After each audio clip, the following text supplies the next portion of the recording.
Kahapon pinag-uusapan namin ng mga kaibigan ko sa live, no? Kung may pag-asa ba ang Gilas Pilipinas sa Dominican Republic. Meron ba? Dito sa video na to, pag-usapan natin yung yung tunay na odds at yung talagang pag-asa ba ng Gilas Pilipinas. Kasi sinasabi nila, wala yan, di tayo mananalo diyan kasi andiyan dyan si si Carl Anthony Towns. Powercast Sports. If you're new here, don't forget to subscribe and hit the notification bell.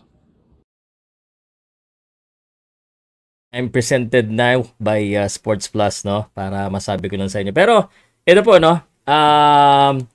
Ito pong laban ng Gilas Pilipinas sa Biyernes na po yan. August 25, no? August 25, Biyernes ba yan o Sabado? Biyernes po, Biyernes.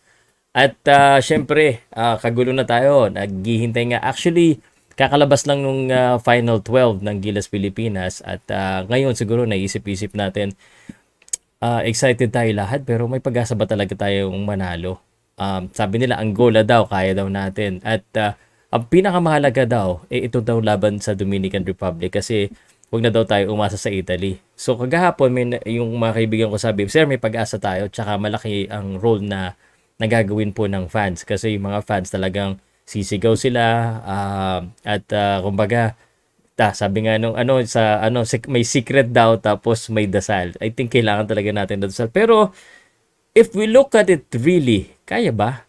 Si Carl Anthony Towns pa lang, mahihirapan na tayo. Sino babantay? Sabi nila si Jamie Malonzo daw. Pagpasok sa loob niyan, paano na? Parang ang gusto nila, hindi single coverage kay Carl Anthony Towns. Paano naman yung ibang players ng Dominican Republic? Mga nakakashoot din yan. So, can we really win? So, napaisip ako, sa boxing kasi may mga ads. So, ang ginawa ko, chinek ko ngayon yung ads. Kasi yung mga ads makers, sila yung gumagawa ko talagang ano ba talaga yung tsansa ng isang atleta o ng isang team sa kapwa. So, ito po yung nakita ko sa Sports Plus. Dominican Republic 1.14 odds to win and Philippines 4.85.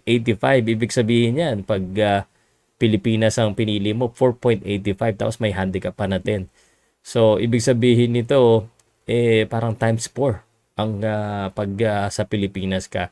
Which means dihado po talaga ng malaki ang Gilas Pilipinas. But, may mga nakita ako na plus 10 pa nga, 30.